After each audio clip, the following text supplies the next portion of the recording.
Rangers have a history of being neglected and rejected from larger party compositions and squads in World versus World, but that sentiment is kind of outdated because the Druid specialization and the Soulbeast specialization can provide a lot to the team. So I tried to create a build that could have that sort of gameplay of providing to your team and squad while also being able to dish out tons of damage, which is what people really like on Ranger. They love doing those big barrages, but if you're doing that, sometimes people are giving up a lot of their ability to provide to the squad, and also there's a lot of projectile hate in World versus World, so oftentimes barrage is the only skill that you can do damage with. So you may have seen a build that Mukluk came out with recently. It's the Arrow Cart roleplay. It focuses on using Lead the Wind and Quick Draw to basically spam out as many barrages as you can. The issue with that build is that he uses double Longbow and there's really not that much sustain on the build, so you're pretty much relegated to being just a Arrow Cart role player. And in a lot of situations, that's not really possible. You're going to need to get off of your wall, you need to get into your Zerg and be mobile. So I put in the sword and the axe to allow a lot more mobility, because if you're double Longbow, you're going to be struggling to keep up with your Zerg, you're going to be left behind, and then you're going to die simply because of positioning.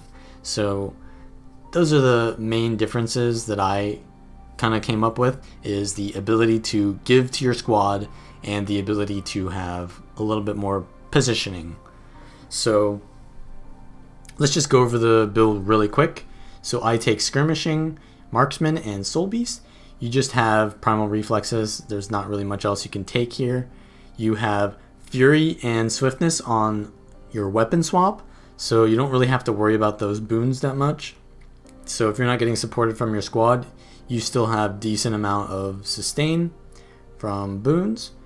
I take Strider's Defense because it lowers the cooldown of your sword skills, which is going to allow you to use your Monarch Leap a lot more, which is going to give you more mobility. It ends up being very useful.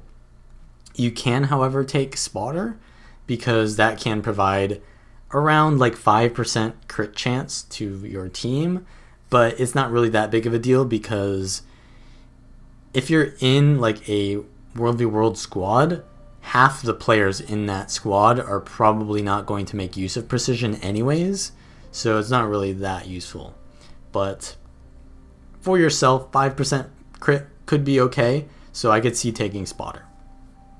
Hunter's Tactics will also give you 10% extra damage while you're flanking and 10% crit chance, and since you're using Barrage, you'll often hit people from behind, so it's kind of good. And then you have Quick Draw. Quick Draw is going to reduce the cooldown of the next weapon skill you use after swapping weapons by 66%. So that's what you're going to be doing to get your barrage on such a low cooldown. So essentially, you need to be in combat to do that. And then when you swap weapons, you'll use your barrage almost immediately because you have a timer to finish the skill. So it lasts 5 seconds, and barrage is like a 2.5 second cast time, or 2.25. So you need to use it within, that amount of time, or it doesn't get the cooldown reduction. And also, it's kind of awkward to get into combat at the start sometimes because you're using a sword and an axe, and none of those really have much ranged ability. So unless you get hit by someone, it's kind of hard to get in combat. So there is a trick to get in combat without really putting your weapon swap on cooldown. So what you'll do is you'll fire a longbow shot and then you'll swap weapon before it lands. And what that'll do is it'll put you in the sword and your weapon swap won't be on cooldown, but you will be in combat. And then I can swap back to my longbow and then I can use barrage immediately. And then as you can see, barrage is going to come off cooldown very quickly, and I can immediately use barrage again as the first one dissipates. So it allows you to basically channel a lot of damage because barrage is one of the hardest hitting abilities in the game, and basically how a cleave situation works in World versus World. Is you want to do damage over like a 10-second period of time. Barrage is really good, but it's a little bit short, and then you've got nothing really else to use in that time period. So having a double barrage is actually very good. And generally, you're not going to need more than 2 barrages anyways. So I find that swapping back and forth between Longbow and Longbow is more of like a DPS thing, whereas World versus World gameplay is more about like the bomb, right? So you want that kind of like burst setup. And putting 2 barrages back to back is going to be faster than doing Longbow and then wait till the weapon swap and then Longbow again. So yeah, the play around quick draw is kind of essential, but you also don't want to tunnel vision too hard on getting the quick draw value, because if you need that barrage right now, then you might as well use it, because even if you're going to get the 15-second cooldown instead of the 5-second cooldown, it's probably good enough to just get 1 barrage. So that is one thing that you have to get used to, is the quick draw, deciding when and when not to use it. And then in marksmanship, you're going to have Hunter's Gaze. This is just going to give you more might. You don't have too much might generation on this build other than from Vulture Stance, so it does give you a lot more damage. And then you have Farsighted, which is just going to give you more damage when foes are further from you. That's generally what's going to happen. And then you have Lead the Wind, which will give you swiftness and quickness when you hit targets that are further away from you. It's going to make your longbow attacks pierce, which is really good because in World versus World, oftentimes there's going to be multiple enemies that you can hit. And then it will reduce the cooldown of your longbow spells by 20%. When you use your barrage, you're going to pretty much be standing still. And while you're standing still, you are vulnerable. So you want to get that barrage out as fast as possible. And when I get that quickness, it allows you to finish the cast time or whatever you're doing and get the burst off and then start moving again. And I also have a Rage Sigil on my longbow, which kind of has the same effect. And then in Soulbeast, you have Unstoppable Union.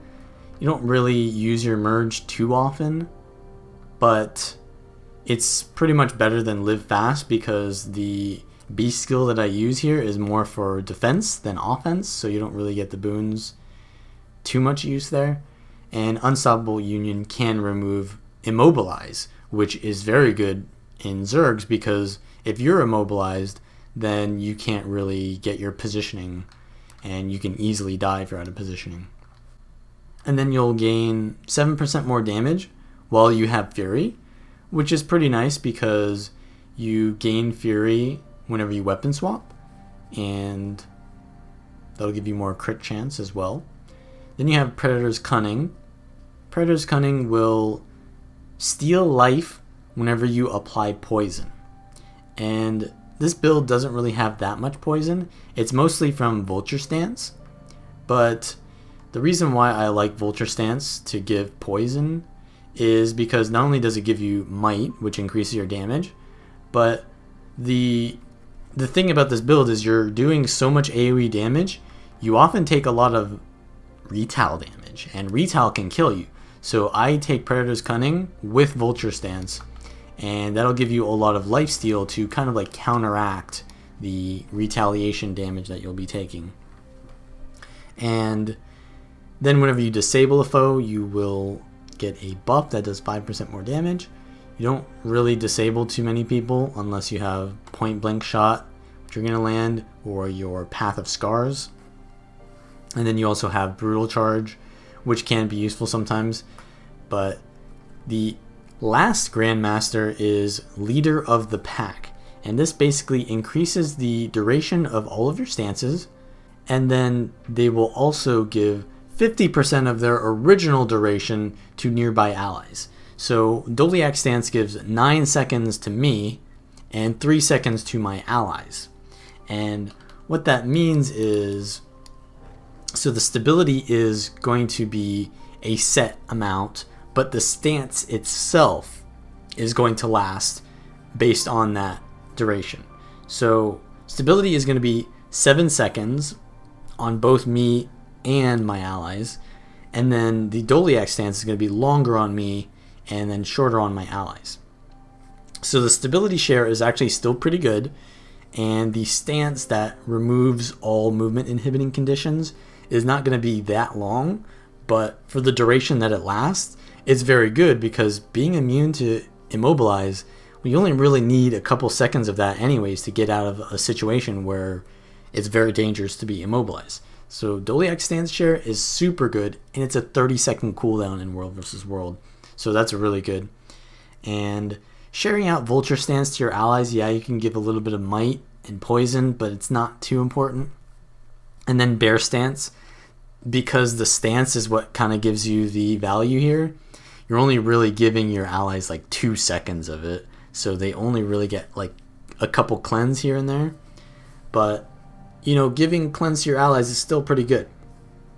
So the elite skill is One Wolf Pack, and what this does is it gives you and your nearby allies with leader of the pack a extra attack whenever you hit. So if I use this with Barrage, it will kind of like, as you can see, it's doing this effect on that one golem where it's like a claw. It'll only hit one foe, so it's not amazing in AoE situations, but when you share it to many allies and they all hit the same target, it multiplies very quickly and allows you to focus targets very fast. So One Wolf Pack is very good, and because the One Wolf Pack starts to like prioritize certain targets, even if all of your allies are doing AoE damage, it can still prioritize and start focusing targets down unintentionally. So it's just a really good skill to use. And as I said, the playstyle of World vs. World Zerging is kind of like roaming around until your squad is like, okay, we need to do the bomb. And then once they're doing the bomb, you put out One Wolf Pack on your squad, and then it increases their bomb. So it's a very good skill in that situation. So let's go over the equipment. The equipment I use is full Berserker with durability runes. I just like the extra self-sustain because I don't really have that much else sustain. And on my Longbow, I take accuracy rage because you're a little bit low on crit chance. Even with Fury, you're going to have 70% crit chance, and then you get a little bit more from having the flanking. So I just like the accuracy instead of anything else. And then rage is just for more quickness, because when you start hitting people in your Longbow, that's kind of when you want the burst to happen, right? You're going to do your bomb, and then you're going to do barrage. And you can also take agility, but I find that the 1 second from agility isn't really enough to get enough of your barrage out. So I like rage better, even though the rage is kind of delayed. So what you can do is, if you're using rage, you can swap into Longbow, and then you can shoot off one attack, which will give you your rage proc, and then you can use barrage, and then you'll have your full barrage in quickness, which will allow you to get it out really fast and not get interrupted. And then on the sword and axe, I take energy cleansing because you're just going to be using that for mostly kiting. And then I have like full Zerg here. I got like one Marauder amulet, but you can just run full Zerg. So yeah, it's pretty much the equipment. I take the Omnumberry Ghost because that'll also give you lifesteal, which is going to counteract that retal that I talked about, as well as the Vulture stance giving the poison. So that's pretty much the equipment and traits. So the skills that you'll be using, you have an Alpine Wolf, which gives you a crippling leap while you are merged with it. And this is a pretty good leap attack because it's a very low cooldown. And if you swap weapons before the leap is finished, you can actually get it on interrupt cooldown, which is like 4 seconds, and then you can use a slightly lower range one, but that's going to kind of change your rotation a little bit, so you only really want to do that if you're swapping weapons anyways. And using that in conjunction with your Monarch Leap gives you a lot of mobility, as you can see. And then, yeah, so you can use like both of them back to back and get a lot of mobility. And then you have your Brutal Charge. This is a really good knockdown skill. So you can knock down, it's actually an AoE, you can hit 3 targets and you'll knock them down. And this is really good for setting up your Whirling Defense, which is something that makes you stand still, but it does a ton of damage, gives you retail, and gives them vulnerability, and it reflects missiles. So it's really good in World vs. World where there's a lot of projectiles. And yeah, in conjunction with the Brutal Charge, you can land it. You also have Signet of the Wild, which will immobilize. So what you can do a lot of times is you'll go in with your Crippling Leap or your Monarch's Leap, and then you'll either use the F2 or the Immobilize from Signet of the Wild, and then you'll use a Whirling Defense, and that'll do a lot of damage, as you can see. So that's pretty much what you do with the sword. The 3 and the 4 skill are not that good. This will give you a little bit of an evade, which is kind of nice, but the effect of recharging your Monarch Leap, if it hits, isn't too reliable, and you also really don't need that because Monarch Leap is already a 6-second cooldown, so yeah. And then Path of Scars can like pull people in, which can be useful, but a lot of times the enemy is either going to have stability or they're going to have projectile reflect, so it's not too useful. And then your final Alpine Wolf ability is the Stout Unflinching Fortitude ability, and this will stun break you, which is really good because there's only 1 stun break on this build, and it will remove Immobilize, Chill, and Cripple, and then give you 4 seconds of Endure Pain. So you'll take condition damage still, but you'll be immune to power damage, which is really good because you can go in and do your melee abilities like Whirling Defense without dying. So you can go in and like Doliac Stance, and then do your Immobilize, go Invuln, and then Whirling Defense. And then on your Longbow, it's pretty self-explanatory. We already talked about the Barrage, but while your Barrage is on like that 5-second cooldown, you can do a Piercing Rapid Fire, and then you can do your Barrage again. And right before you... So actually there's another thing. So you know that your Quick Draw is going to be used on your Barrage. So what you want to do is your second Barrage is going to be on a 15-second cooldown. So you're going to do Barrage into Rapid Fire into your second Barrage, which is a 5-second cooldown, and then after your second Barrage, it's going to be a 15-second cooldown on your Barrage. And you don't want to swap out of your Longbow immediately because your weapon swap is 10 seconds, and then if you swap back into your Longbow immediately, then your Barrage is still going to be on a 5-second cooldown, and then your Quick Draw is going to be, it's going to run out before you can use your Barrage, and then you're not going to get that value. So what I often do is I'll use my final Barrage, and then I'll wait a couple more seconds in the Longbow, and then once I see that Barrage is 10 seconds left, I'll go into the sword, and then my sword weapon swap is a couple more seconds, and now it's coming off, and then I use the second Barrage, or the first Barrage here with the Quick Draw, and that allows you to get that flow better than being like, well, is Barrage off cooldown or is it not? I don't remember. If you just wait till it's on 10 seconds, then you know for sure it will be off cooldown when you swap back.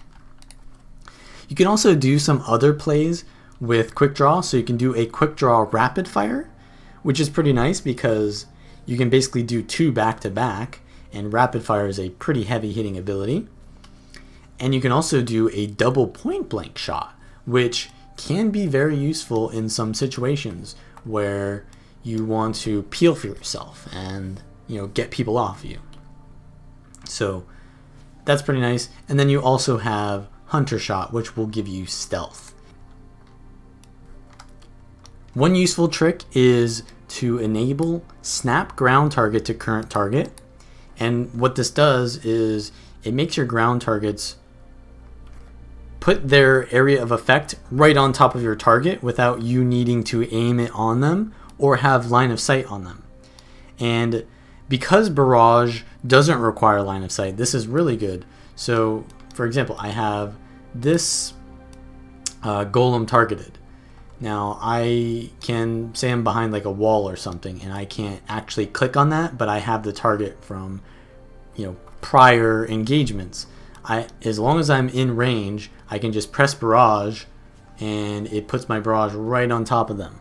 And that's really good for killing like elementalists who will misform through gates and stuff like that. And yeah, it's just useful for a build like this where you're going to be defending towers a lot and you won't always have line of sight. So that is one important trick to know. But I don't really like to have that on always, because if you're in like a Zerg situation, then you're going to want to put it in a very specific area that the enemy might not be on currently. So what is the kind of rotation that I'll do on this build? Normally I'll get into combat, right, with the out of combat trick with the longbow. So I'll get out of combat real quick, and then you'll auto attack and then swap into sword. I'll be in sword, and then I'll be kind of like kiting around waiting for my Zerg to either engage or for the enemy Zerg to engage. And then once they do, I'll decide, okay, we're going in now, so I'll barrage swap. I'll use vulture stance immediately, and then I will one wolf pack while my barrage is ticking, and then I'll do my rapid fire, and then my second barrage is going down now, and one wolf pack is still up, so one wolf pack pretty much happens on both of my barrages, which is really high damage. And then I wait for the barrage to have 10 seconds left, and if my Zerg is going in, then I'll go in too with like an unflinching fortitude and a Signet of the Wild into my whirling defense, and then I'll use my leaps to get back out, and then I can do another barrage set here. So there's kind of like two bombs in this build, which gives you a lot of versatility. And one thing that you do have to remember is that when you swap into your sword, you can't really use whirling defenses with your quick draw because the cast time is too long. As you can see here, it's like 1, 2, 3, 4, and then like quick draw happens after the aftercast, and there's a pretty long aftercast on whirling defense, so you generally cannot get quick draw on it. So I usually just get Monarch Leap with it, and that's not too valuable. Basically you just Monarch Leap into the Serpent Sting, and then you can just do another Monarch Leap right after. So it's kind of bursty on your mobility. You can't really get too much value from like a double Path of Scars or a double Hornet Sting. So yeah, you basically just use quick draw with Monarch Leap, which is usually pretty nice. So that's pretty much it.